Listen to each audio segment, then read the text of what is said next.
Welcome to Brattleboro's award-winning podcast, Town Matters. We are bringing you brief updates about what is going on in Brattleboro town government and what is on the horizon for this wonderful, kind, and resilient community in southeastern Vermont. I'm your host, Town Manager John Potter, broadcasting from the BCTV studios in Brattleboro, Vermont.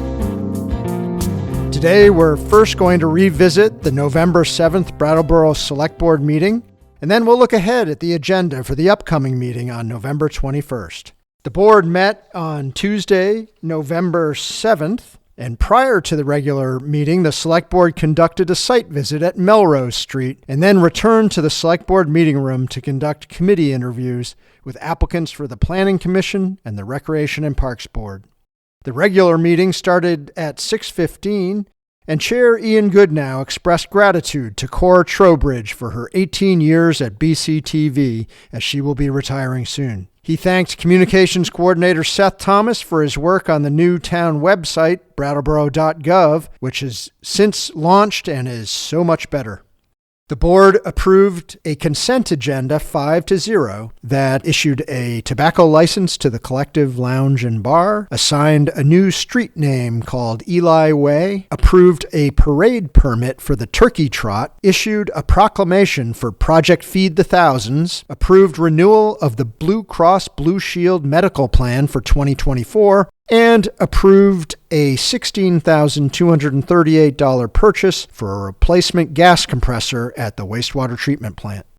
Under new business, the Select Board welcomed Brattleboro representatives from the state legislature, Senator Wendy Harrison, Representative Emily Kornheiser, Senator Nader Hashim, and Representative Tristan Tolino, to discuss the Select Board's legislative agenda for 2024. A number of big issues that Brattleboro needs help addressing from the state were put on the table. Affordable and middle-income housing, drug addiction treatment, mental health crisis response, and repeat offenders, as well as several additional issues such as allowing Brattleboro's Select Board to opt out of school board consultations, expanding Amtrak options, reforming state trespass laws about vehicles, tools to address vacant properties, and better training for police and fire. The board voted 5-0 to adopt the town legislative agenda for 2024 with a couple of amendments. The legislative delegation was invited to return for an update mid-session in February and again at the end of the session in June.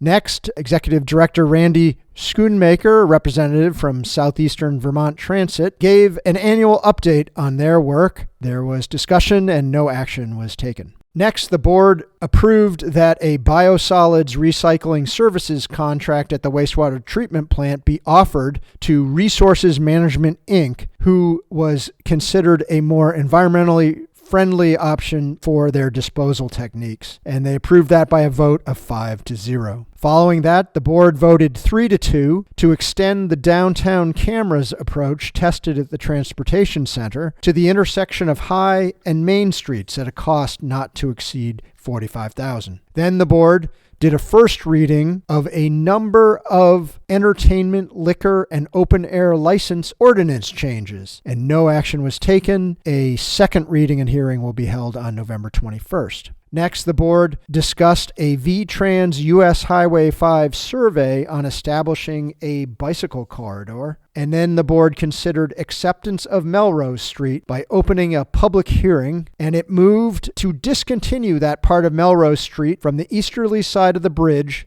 to its original terminus at the intersection of Melrose and George F. Miller Drive, and to lay out a new section of Melrose Street from the easterly side of the bridge through the new route to its intersection with Melrose Street as depicted on a survey. This motion passed as presented 5-0. Finally, on November 7th, the board made committee appointments. John Couleur was appointed to the Planning Commission and Sasha Whitmore was appointed to the Recreation and Parks Board. Thanks were given to everyone who applied to committees. The next Select Board meeting is on Tuesday, November 21st at 6:15 p.m. in the Select Board meeting room at 230 Main Street. The draft agenda has one item on the consent agenda, approving application for a 2024 common grant in cooperation with the Tree Advisory Committee. Under unfinished business, the board will do a second reading of the entertainment, liquor, and open air ordinance changes. Then there will be an annual update from BDCC and SEVIDS, followed by an annual update from the Downtown Brattleboro Alliance. Next, the fire department will provide its monthly update, and staff will report out on how the OpenGov implementation project is going. And finally, the board will discuss a draft fiscal 25 general fund budget. For announcements, the town's newly designed website has launched, as mentioned. View the new site at brattleboro.gov.